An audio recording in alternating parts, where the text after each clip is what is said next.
isang maliit na komunidad na napapalibutan ng kagubatan, namumuhay ng payapa ang mga tao gamit ang likas na yaman bilang kanilang kabuhayan, ngunit habang umuunlad ang teknolohiya at negosyo, nahaharap sila sa isang malaking pagsubok. Paano mapapangalagaan ang kalikasan habang tinatanggap ang progreso? Sa kwentong ito, makikita natin kung paano magkakaisa ang komunidad upang ipaglaban ang kalikasan, kultura at kinabukasan. Napapansin niyo ba? Parang numinipis na ang mga puno sa paligid natin. Oo, at madalas na rin marumi ang tubig sa ilog. Noong bata tayo, sobrang presko rito. Ngayon, parang unti-unti nang nasisira. Good morning po. Ako po si Mr. Torres at may plano po akong magtayo ng bagong factory dito, magkaroon ng bagong trabaho at modernong kabuhayan.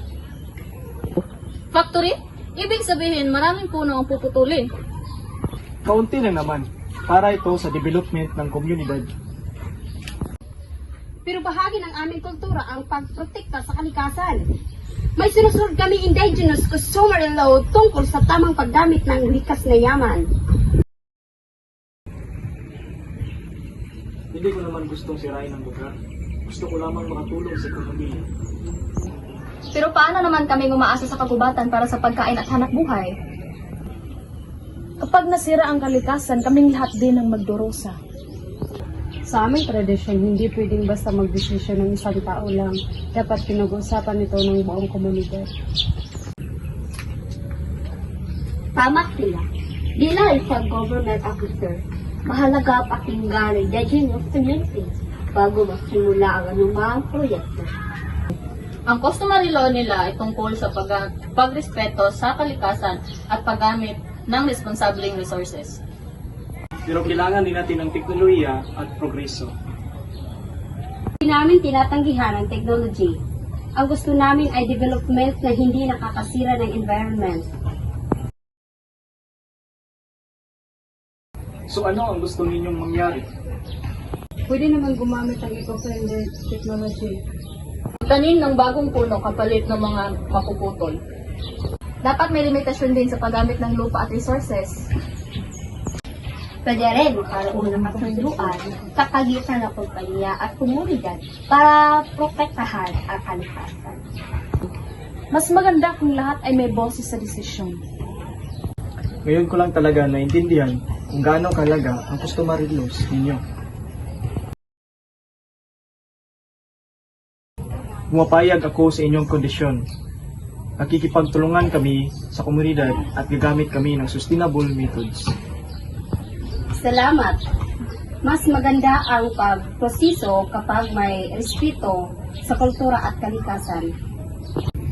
Ito ang magandang halimbawa sa pagkakaisa ng traditional practices at modern technology. Kapag inalagaan natin ang kalikasan, pinoprotektahan din natin ang kinabukasan. At ang kabuhayan ng mga tao. Hindi adlang indigenous practice sa development, gabay ito para mas responsibleng pag-unlad. Bilang mga Pilipino, mahalagang respetuhin natin ang kultura ng bawat komunidad. Kaunti lang naman, para ito sa development ng komunidad. Pero bahagi ng aming kultura ang pagprotekta sa kalikasan. May sinusunod kami indigenous customary law tungkol sa tamang paggamit ng likas na yaman. Hindi ko naman gustong sirain ang lugar. Gusto ko lamang makatulong sa ekonomiya. Pero paano naman kami umaasa sa kagubatan para sa pagkain at hanap buhay? Kapag nasira ang kalikasan, kaming lahat din ang magdurusa. Sa aming tradisyon, hindi pwedeng basta magdesisyon ng isang tao lang.